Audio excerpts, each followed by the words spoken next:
बिस्मिल्लाहिर्रहमानिर्रहीम। अस्सलाम वालेकुम। आज हम सी लैंग्वेज में पहला अपना प्रोग्राम बनाएंगे। उसके लिए पहले फ़ाइल के मेन्यू पे क्लिक करके न्यू पे जाएंगे। हमारे पास टीसी एडिटर आ गया है। फ़ाइल का नेम जो डिफ़ॉल्ट में है वो नो नेम 02.cpp है। ये 00 भी हो सकता है। कर्सर है, कर्सर जहाँ पे मौजूद होगा वहाँ पे हम लोग अपनी टाइपिंग स्टार्ट करेंगे। प्रोग्राम की स्टेटमेंट देख लेते हैं। जो आज हम अपना पहला सिंपल बेसिक प्रोग्राम बनाएंगे वो क्या है, write a program in C language that assign values to different variables at the time of declaration and then print on the screen. तो इसके 3 पार्ट हम लोग कर लेते हैं। पहला क्वेश्चन का पार्ट क्या है, राइट अ प्रोग्राम। प्रोग्राम हमेशा सी लैंग्वेज का किससे शुरू होता है, हैश इंक्लूड जो कि प्री प्रोसेसर डायरेक्टिव है, angle bracket stdio.h header file है। इसके बाद फिर हम एक और हेडर फाइल इंक्लूड करवाएंगे, हैश इंक्लूड एंगल ब्रैकेट। अगर हम नहीं डालना चाहते तो डबल कोटेशन के अंदर भी हम अपनी हेडर फाइल का नाम लिख सकते हैं। और वो क्या है, हमारे पास दूसरी हेडर फाइल conio.h। इसको एंगल ब्रैकेट के अंदर भी लिखा जा सकता है, यानी लेस देन और ग्रेटर देन का जो सिंबल है उसके दरमियान भी लिखा जा सकता है और डबल कोटेशन में भी लिखा जा सकता है। नेक्स्ट हमारे प्रोग्राम का जो स्ट्रक्चर है सी लैंग्वेज का वो क्या है, वाइड मेन, यानी स्ट्रक्चर का पार्ट है वाइड मेन, जहाँ से प्रोग्राम की एग्जीक्यूशन स्टार्ट होती है, और कर्ली ब्रेसेस जिन्हें हम डेलीमीटर्स भी कहते हैं। इसे हम बॉडी ऑफ द प्रोग्राम भी कहते हैं और या फिर बॉडी ऑफ मेन फंक्शन भी इसको कहा जाता है। अब जब हम मेन फंक्शन के साथ यहाँ पर कर्ली ब्रेसेस का भी यूज़ करते हैं, यानी वाइड मेन पैरेंथेसिस छोटी ब्रैकेट और curly braces start curly braces close, इसको मेन फंक्शन की डेफिनेशन भी कहा जाता है। मेन फंक्शन की डेफिनेशन किस किस पर मुश्तमिल होती है, मेन फंक्शन के हेडर पर और कर्ली ब्रेसेस पे। अब कर्सर ब्लिंक कर रहा है। सी लैंग्वेज की जितनी भी स्टेटमेंट है वो हम लोग यहाँ पे लिखेंगे जो हमारे प्रोग्राम में रिक्वायर्ड है इंस्ट्रक्शन देने के लिए। अगला हमारे प्रोग्राम का पार्ट क्या था कि that assigns the value to different variables at the time of declaration. तो वेरिएबल को डिक्लेयर करने के लिए अकॉर्डिंग टू द सिंटैक्स हमें क्या चाहिए होती है, डाटा टाइप। यहाँ पे इन डाटा टाइप हम लेते हैं जो इन उन वैल्यूज़ को स्टोर करेगी जो किसके बगैर होती हैं, विदाउट डेसिमल पॉइंट, ठीक है, जिसमें कोई डेसिमल पॉइंट नहीं आता। नेक्स्ट मैंने रोल नंबर यहाँ पे लिखा है, ये वेरिएबल का नाम है या जिसे हम आइडेंटिफायर भी कहते हैं वेरिएबल का। ये पूरा भी लिखा जा सकता है और इसको शॉर्ट फॉर्म में भी लिखा जा सकता है, जिससे यहाँ पे मैंने RN कर दिया है। फिर असाइनमेंट ऑपरेटर है। असाइन का मतलब होता है तफवीज़ कर देना, दे देना।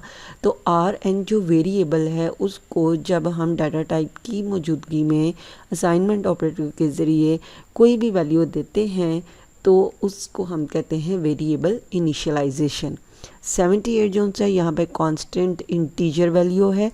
इंटीजर वैल्यूज़ कौन सी होती हैं, जो विदाउट पॉइंट के होती हैं। उसके बाद स्टेटमेंट टर्मिनेटर लगाया जाता है। नेक्स्ट मैंने डाटा टाइप ली है फ्लोट। फ्लोट डाटा टाइप उन वेरिएबल्स को डिक्लेयर करने के लिए यूज़ होती है जिसमें हमने कौन से मार्क्स स्टोर करने होते हैं या कौन सी वैल्यूज़ हमने स्टोर करनी होती है, जो होती है हमारे पास पॉइंट्स की फॉर्म में। AVG ये भी मैंने एक आइडेंटिफायर लिया है, वेरिएबल का नाम लिया है और इसको हम वैल्यू असाइन करवा देते हैं पॉइंट्स की फॉर्म में। फॉर एग्जांपल इसको वैल्यू दे दी जाती है 9.8। और स्टेटमेंट टर्मिनेटर। स्टेटमेंट टर्मिनेटर क्या होता है, जो हमारी इस पूरी एक इंस्ट्रक्शन को स्टॉप करता है कि वेरिएबल डिक्लेयर हो गया है। नेक्स्ट मैं 4 डाटा टाइप का वेरिएबल ले रही हूँ क्योंकि 4 डाटा टाइप जो है वो सिंगल करैक्टर को स्टोर करने के लिए यूज़ होती है। और इसका वेरिएबल फॉर एग्जांपल हम लोग ले लेते हैं ग्रेड। ग्रेड जितने भी स्टूडेंट्स को दिए जाते हैं वो A या B या C यानी सिंगल लेटर की फॉर्म में होते हैं। 4 डाटा टाइप को जो कांस्टेंट वैल्यू हम लोग असाइन करवाते हैं उसे हमेशा किसके अंदर लिखा जाता है, सिंगल कोटेशन में लिखा जाता है, ओपन और क्लोज में, और स्टेटमेंट टर्मिनेटर। अब ये 3 हमारे पास डाटा की टाइप्स हैं। 78 ये ऐसे नंबर जो पॉइंट के बगैर स्टोर करवाने हों उनके लिए वेरिएबल की डाटा टाइप क्या होती है, इंट। इनके अलावा हम शॉर्ट भी ले सकते हैं, लॉन्ग भी ले सकते हैं।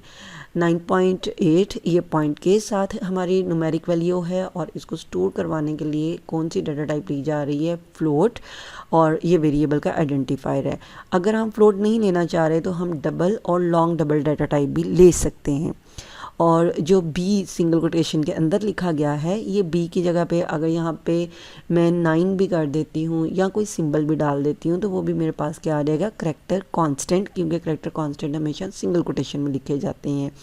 और करैक्टर कांस्टेंट की वैल्यू को स्टोर करवाने के लिए हमें जो वेरिएबल की जो डाटा टाइप चाहिए होती है वो क्या है, 4 है।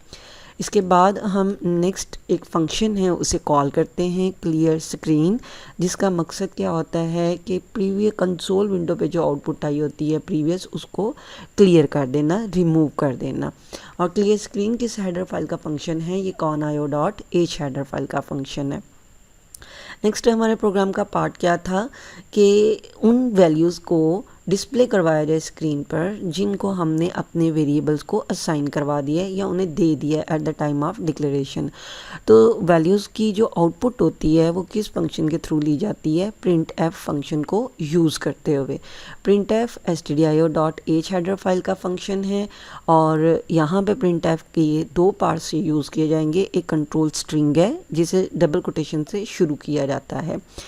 यहाँ पे आपने रोल नंबर जोन सा है उसको पूरा लिखना है, क्योंकि हम यूज़र के लिए ये वैल्यू डिस्प्ले करवा रहे हैं। लाजमी नहीं कि हम रोल नंबर के सारे स्पेलिंग लिखें, लेकिन हम रोल नंबर के पूरे स्पेलिंग इसलिए लिख रहे हैं यूज़र को डिस्प्ले करवाया जाए, उससे पता हो कि RN बेसिकली क्या है, ये रोल नंबर के लिए है। असाइनमेंट ऑपरेटर, इस चीज़ पे फोकस कीजिएगा। यहाँ पे लिया जा रहा है फॉर्मेट स्पेसिफाइड, जिसे हम परसेंटेज का सिंबल कहते हैं। फॉर्मेट स्पेसिफाइड का वर्ड जोन सा सिंबल के लिए सी लैंग्वेज में यूज़ किया जाता है। फॉर्मेट स्पेसिफाइड डी को यूज़ किया जाता है जब हमने उस वेरिएबल की वैल्यू डिस्प्ले करवानी हो जिसकी डाटा टाइप क्या होती है, इंट है। जिस तरह RN की डाटा टाइप यहाँ पर क्या है, इंट है। अब डबल कोटेशन यहाँ पे क्लोज हो जाएगा, यानी कंट्रोल स्ट्रिंग, यहाँ हमारे पास जो उनसे फॉर्मेट स्ट्रिंग है ये क्लोज हो गई है और मैंने इसके दो जो उनसे हैं हिस्से यूज़ किए हैं, मतलब हम यूज़ कर सकते हैं। एक क्या है, टेक्स्ट है, जो रोल नंबर इक्वल, यहाँ तक ये टेक्स्ट है। यहाँ पे ये जो सिंबल डला हुआ है इक्वल, मैं इसको क्यों बोल रही हूँ, क्योंकि ये असाइनमेंट ऑपरेटर यहाँ पर नहीं है, ये टेक्स्ट की फॉर्म में लिया जा रहा है। और सेकेंड वन मैंने फॉर्मेट स्पेसिफाइड डी लिया है। कॉमा के बाद हम आर्ग्यूमेंट लिस्ट लेते हैं और आर्ग्यूमेंट लिस्ट के थ्रू क्या डिस्प्ले करवाया जाता है, किसी भी वेरिएबल की वैल्यू को। अब वेरिएबल का नेम हमेशा याद रखें कि जो वेरिएबल आपने डिक्लेयर किया हुआ है वही आपने यहाँ पर टाइप भी करना है। यानी अगर आपने वेरिएबल को डिक्लेयर करते वक्त RN स्मॉल लिया है तो यहाँ पर भी हम RN क्या करेंगे, स्मॉल ही लिखेंगे, इसे कैपिटल नहीं लिखेंगे। अगर कैपिटल लिखेंगे तो क्या आ जाएगा, हमारे पास सिंटैक्स एरर आ जाएगा। कल पैरेंथेसिस को क्लोज करके स्टेटमेंट टर्मिनेटर। नेक्स्ट वन, अब प्रिंट एफ का फंक्शन लिया जा रहा है, यानी आउटपुट फिर डिस्प्ले करवाई जा रही है और किस वैल्यू की, हमारे पास जो सेकंड वैल्यू है AVG के वेरिएबल की। और AVG यहाँ पर एवरेज के लिए लिया जा रहा है, तो यहाँ पे हम इसका पूरा टेक्स्ट भी टाइप कर सकते हैं, एवरेज इज़ इक्वल टू और फॉर्मेट स्पेसिफाइड f। अब किस वेरिएबल की वैल्यू को डिस्प्ले करवाएगा, ये फ्लोट डाटा टाइप की जो वेरिएबल होती है उसकी वैल्यू को डिस्प्ले करवाता है, उसके वेरिएबल को। वेरिएबल का नाम यहाँ पे AVG लिखा जाएगा और फॉर्मेट पैरेंथेसिस के बाद स्टेटमेंट टर्मिनेटर यूज़ करेंगे। अगेन फोकस इस चीज़ पे रखिएगा कि जो वेरिएबल हमने डिक्लेयर किए हुए हैं वही वेरिएबल के नेम हमने एज इट इज़ यहाँ पर टाइप करने हैं। नेक्स्ट, अब हम यहाँ पे वैल्यू को डिस्प्ले करवा रहे हैं प्रिंट एफ आउटपुट फंक्शन के थ्रू, किसकी, ग्रेड की। तो ग्रेड जो सा है यहाँ पे हम कैपिटल ग्रेड भी लिख सकते हैं, क्योंकि डबल कोटेशन के अंदर जो ग्रेड लिखा जा रहा है it is again text, it is not the variable name. और ग्रेड की डाटा टाइप क्या है, हमारे पास 4 है, तो हम इसके लिए फॉर्मेट स्पेसिफाइड यूज़ करेंगे C को और डबल कोटेशन क्लोज। ठीक है, कॉमा के बाद किस वेरिएबल का नाम लिखा जाएगा, हम ग्रेड वेरिएबल की वैल्यू डिस्प्ले करवाए रहे हैं तो ग्रेड ही वेरिएबल का नाम हम टाइप करेंगे, जो ऊपर मैंने G स्मॉल के साथ इसे डिक्लेयर कर दिया हुआ है। अब ये हमारे पास 3 प्रिंटफ की स्टेटमेंट आ गई हैं। हम ये सिंगल स्टेटमेंट के अंदर भी लिख सकते हैं और 3 अलग-अलग के अंदर भी प्रिंटफ को 3 दफ़ा टाइप करके लिख सकते हैं इसकी। अभी ये हमें सिंगल वैल्यू को डिस्प्ले करवाएगा, एक एक प्रिंटफ कौन सा है। लास्ट में हम किस फंक्शन को कॉल कर लेंगे, गेट सी एच फंक्शन को, जिसका पर्पस क्या है यहाँ पर टाइप करने का कि ये टेम्प्रेरी स्टॉप कर देता है प्रोग्राम की एग्जीक्यूशन को। जब हमारा सोर्स कोड टाइप हो जाएगा तो हम फाइल में जाके अपने इस प्रोग्राम को सेव करते हैं, और प्रोग्राम को सेव करने के लिए हमने कहाँ तक इसको रिमूव करना है, बिन के स्लैश तक। ये हमारा प्रोग्राम वैल्यू को डिस्प्ले करवा रहा है तो हम सिंपली इसका नाम रख सकते हैं डिस्प्ले, यानी फाइल का नाम, और डॉट सी एक्सटेंशन हमेशा याद रखिएगा, क्योंकि हम सोर्स कोड किस लैंग्वेज का यूज़ कर रहे हैं, किसका सिंटैक्स यूज़ कर रहे हैं, सी लैंग्वेज का। जैसे ही अब मैं ओके करूँगी तो यहाँ पे देखिएगा नो नेम 02.cpp की जगह पर क्या आ जाएगा, डिस्प्ले डॉट सी। ओके, अब ये हमारा सेव हो गया। सेव होने के बाद हम लोगों ने देखा था कि कंपाइल करने के लिए शॉर्टकट की कौन सी यूज़ होती है, Alt+F9।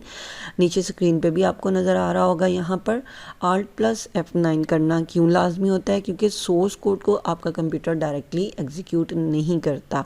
उसको एग्जीक्यूट करवाने के लिए पहले क्या करना पड़ता है, कंपाइल करवाना पड़ता है। कंपाइलर एक ऑब्जेक्ट कोड क्रिएट कर देता है।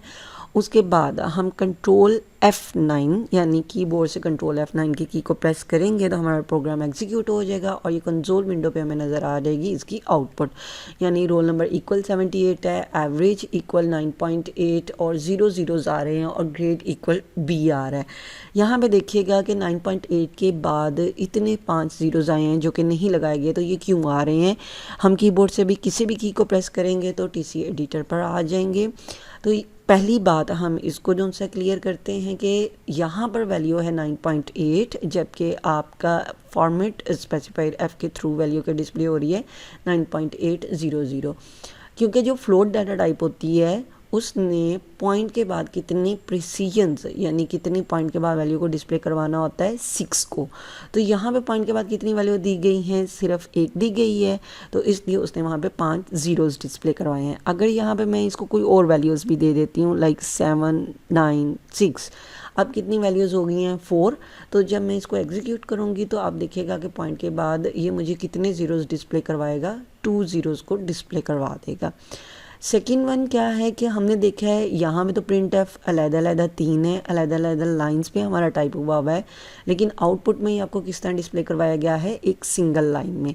अगर हम ये चाहते हैं कि आउटपुट में भी हमें पहली लाइन पे रोल नंबर लिखा हुआ नज़र आए और दूसरी लाइन पे हमारा एवरेज जाए, तो इसके लिए हम क्या यूज़ करते हैं, escape sequence n। Escape sequence n यानी /n क्या करता है, इसका पर्पज़ होता है कि आपकी आउटपुट को नई लाइन पे ले जाना, नई लाइन पे डिस्प्ले करवाना। जिस समय यहाँ पे भी /n यूज़ कर रही हूँ, अब जो आउटपुट आएगी वो क्या होगी, हमारी 3 डिफरेंट लाइंस पे आएगी।